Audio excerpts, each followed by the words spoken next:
सुप्रभातम प्रिय विद्यार्थियों, आज हम रघुवंश का 41 श्लोक से अध्ययन करेंगे। इति प्रगल्भं पुरुषादिराजो मृगादिराजस्य वचो निशम्य प्रत्यातास्त्रो ग्रीष्म प्रभावादात्मन्यवज्ञा इसितली चकार है।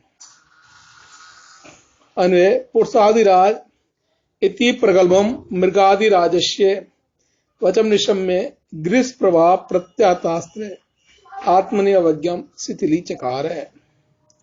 इति इस प्रकार प्रगल्भं दीट या दृष्टापूर्ण राजा दिलीप ने मृगादिराज से सिंह के वचन बात को निशम्य सुनकर प्रत्यातास्त्र मेरा अस्त्र कुंठित हुआ, मेरे अस्त्र की गति रुकी है। गिरीश प्रभाव भगवान शिव के प्रभाव से आत्मनि स्वयं में अवज्ञम तिरस्कार जगह ढीला कर दिया, कम कर दिया, छोड़ दिया।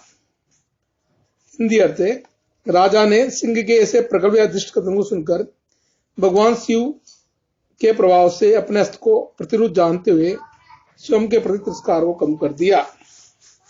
हिंदी व्याख्या। सिंह के वचन बहुत ही दृष्टतापूर्ण थे।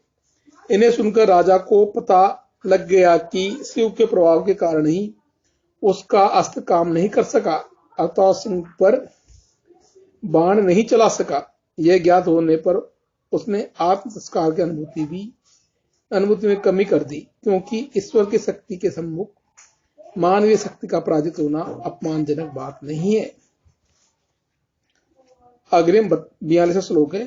प्रत्यब्रवीत्येनं विष्णु प्रयोगे तत्पूर्व भंगेन विधत प्रयत्न जड़ीकृतं त्र्यंबकं क्षणेन वज्रम मुमुक्षन्यो वर्जितम्।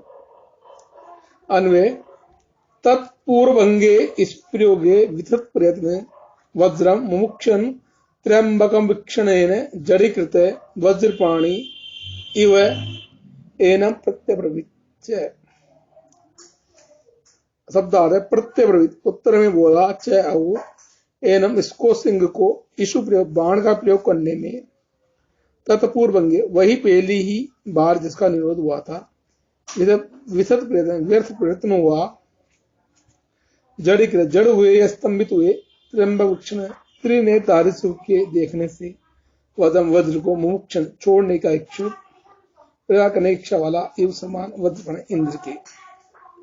इंद्र बाण चलाने में पहली बार रुकावट आने से निष्फल प्रयास वाले राजा ने वज्र चलाने की इच्छा करते हुए शिव को देखने से जड़ हुए इंद्र के समान स्थित होकर इस सिंह को प्रत्युत्तर दिया। हिंदी व्याख्या। यह पहला अवसर था कि राजा को बाण चलाने में रुकावट अनुभव हुई थी, इसलिए बाण चलाने का उसका प्रयत्न विफलित भी सिद्ध हुआ था। उस समय राजा की जड़ता उस देवरा इंद्र समान हो गई थी जो वज्र चलाने के लिए समुत्सुक था, फिर शिव को देखने वहां से जड़ीभूत हो गया था। इससे स्पष्ट है कि शिव के सम्मुख जब देवरा इंद्र भी वज्र चलाने में असमर्थ रहे थे तो राजा दिलीप का बाण न चला सकना आश्चर्य बात नहीं है, क्योंकि उसके सामने शिव नहीं तो उसका अनुचर सिंह के रूप में अवश्य खड़ा था। 43वां संरूप चेष्ट से मृगेंद्र काम हास्यम वच तद्य तद यत अहम विवक्षु अंतर्गतम प्राणवृतां वेदम सर्वम भवान भाव मतो अभिधाष्ये। अन्वय हे मृगेंद्र, संरूप चेष्टस्य मम तद्वचम कामम आश्यम यत अहम विवक्षु ये भवान प्राणवृतां अंतर्गतम सर्वभाव वेदम अत अभिधाष्ये। शब्द संरूप चेष्टा हाथ के बन जाने से मैं कुछ नहीं कर सकता। मृगेंद्र, हे सिंह, कामम पर्याप्त रूप में हास्यम हंसी रोकने योग्य वच कथनम तत वह यद जो अहम में दिलीप विवक्षु कहने का इच्छुक अंतर हृदयगत प्राण जीवदारियों के ही, क्योंकि वे जानते हैं सर्व समूचे भगवान आप भावम मानव भाव को, अतः इसलिए अभिधाष्य में कहूंगा। हिंदी अर्थ है, हे वनराज, प्रतिरोध चेष्टा वाले मेरे ऐसे वचन सर्वथा उपहासास्पद है। जो मैं कहना चाहता हूं कि चूंकि आप प्राणियों के सही मनोभाव को जानते, अतः मैं केवल आत्मसंतोष के लिए कुछ कहूंगा। हिंदी व्याख्या। हे सिंह, मेरी चेष्टाएं आपके प्रभाव से प्रतिरोध हो चुकी है। इस स्थिति में मैं जो कुछ कहना चाहता हूं वह सभी दृष्टियों से उपहासास्पद ही माना जाएगा। किंतु आप तो सभी प्राणियों के मनोभावों को तुरंत जान लेते हैं, इसलिए चुप रहने की अपेक्षा इन्हें आपके सम्मुख रखना उचित समझता हूं। इससे और कुछ नहीं तो आत्मसंतोष तो मुझे मिल ही जाएगा। 44वां है, मान्य समेर स्थावर जंगमानम सर्ग से प्रत्यवार हेतु गुरोर्पिदम धनम आयताग्नि नश्चित प्रस्ताव धनुप्रेक्षणीय। अन्वय स्थावर जंगमानम सर्ग स्थित प्रत्यव्यवहार हेतु स में मान्य पुरस्ता नश्यत इदम अहिताग्ने गुरो धनम अपि अनुप्रेक्षणीयम। शब्दार्थ माने पूज्य स व शिव में मेरे दिलीप के सब चराचर सही प्राणियों की गुरु वशिष्ठ का अपि भी इदम यह धनम गाय रूपी धन अग्निहोत्र करने वाले नष्ट होता हुआ पुरस्कार सामने अनुपेक्षा करने योग्य नहीं है। चराचर प्राणियों की उत्पत्ति रक्षा तथा विनाश के कारण रूप वे भगवान शिव मेरे लिए माननीय या इष्ट देवता है, किंतु अग्निहोत्र करने वाले गुरु वशिष्ठ का यह गुरुरूपी धन सामने नष्ट होता हुआ देखकर मैं उसकी अपेक्षा नहीं कर सकता। व्याख्या, भगवान शिव संसार के चराचर सही प्राणियों की उत्पत्ति रक्षा तथा विनाश करने वाले हैं। इन्हें मैं अपना इष्ट देव समझता हूं, अतः इनके द्वारा देवदारों की रक्षा आपकी नियुक्ति तथा आपकी शक्ति को देखते हुए मुझे गो की रक्षा करना संभव प्रतीत नहीं होता। पर मैं यहाँ से आश्रम को लौट नहीं सकता, क्योंकि मैं प्रतिदिन अग्निहोत्र करने वाले गुरु वशिष्ठ के इस गोरूप एकमात्र धन को अपने आंखों के सामने नष्ट होता देखकर इसकी उपेक्षा नहीं कर सकता। अन्वय, अग्रिम 45 श्लोक है। स्वतम मदीयेन शरीर वृत्तिम देहेन निवर्तितुम प्रसिद्ध दिनावसानुसुक बालवस्सा विसर्जिताम देहनुयम। अन्वय, स्वतम मदीयेन देहेन शरीर वृत्तिम निवर्तितुम प्रसिद्ध दिनावसानुसुक बालवस्सा यम महस्य देनु विसर्जिताम। शब्दार्थ, स वह अर्थात सभी में आए हुए प्राणियों का आहार करने वाले तुम मदीयन मेरे शरीर से भोजन करने के लिए प्रसन्न हो जाओ।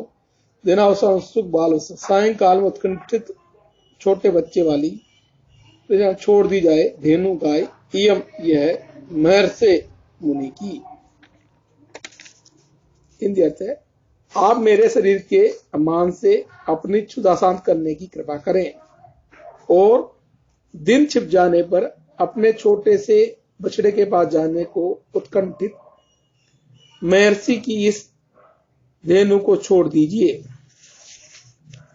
इंदिरा, हे मृगराज, आपको भूख लगी है तो मेरा शरीर आपके सम्मुख प्रस्तुत है, इसे खाकर आप अपनी क्षुधा शांत कर डालिए।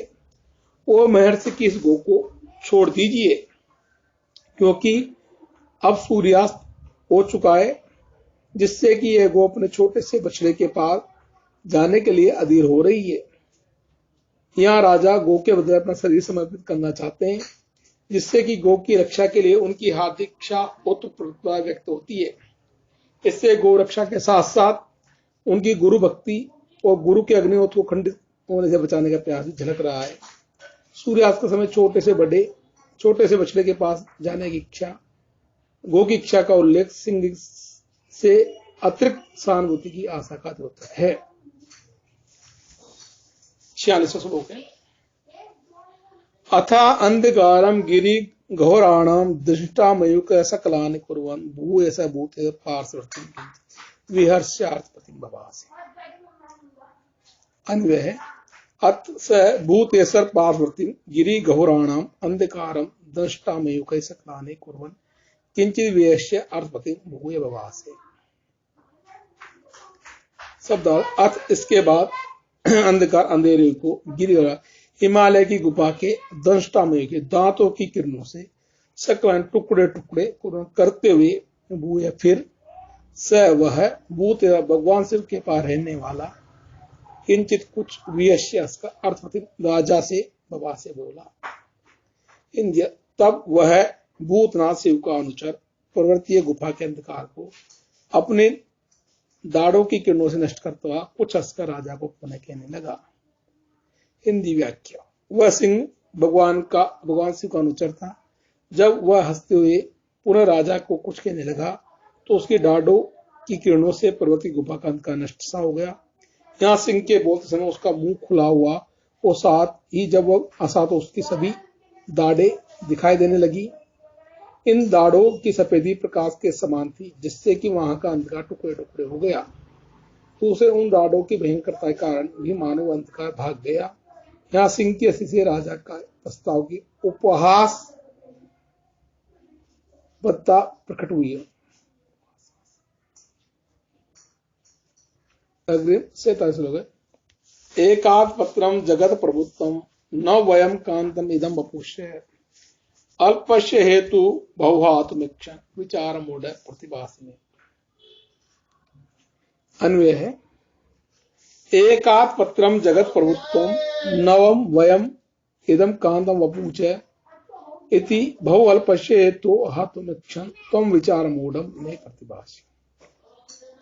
शब्दार्थ है एक छत राज्य जगत संसार का प्रभुत्व स्वामी होना, नवम नई वय उम्र, कांत सुंदरम इदम यह वपु शरीर, चाहे अल्पस्य थोड़े के हेतु कारण से बहु अधिक बधिक को छोड़ने की इच्छा चाहते हुए तो कर्ता करते से ज्ञानी प्रतीत होते हो, मैं मुझे तुम।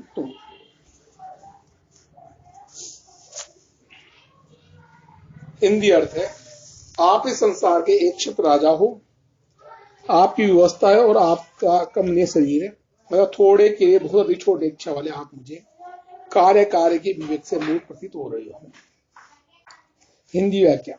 संपूर्ण धरती पर जिसका एक छत्र राज्य हो, जिसकी अभी व्यवस्था हो और जिसका शरीर बहुत सुंदर हो, वह व्यक्ति यदि थोड़ी सी वस्तु अर्थात एक गाय के लिए बहुत सी वस्तु अर्थात एक छत्र राज्य व्यवस्था कमनीय शरीर का परित्याग करना चाहे तो उसकी विवेक में संदेह उत्पन्न हो जाता है और वह मूढ़ प्रतीत होने लगता है।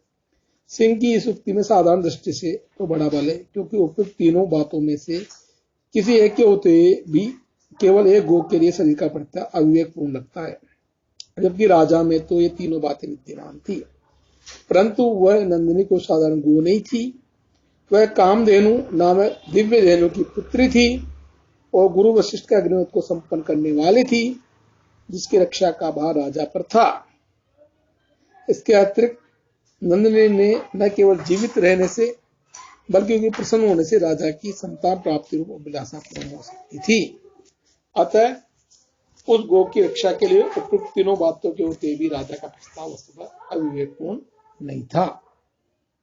48 श्लोक।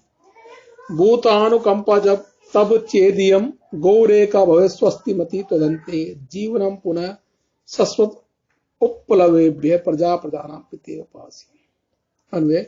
चेत भूतानुकंपा वर्तते तरी तदंते एकायम गो स्वस्ति मति भवेत् हे प्रजानां जीवन त्वं पुनः त्वं पितेव प्रजा उपप्लवेभ्य स्वस्ति पासी।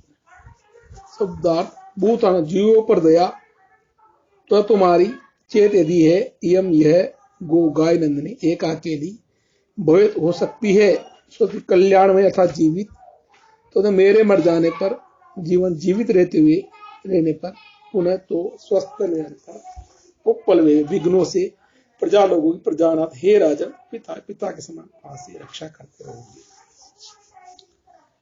हिंदी अर्थ है।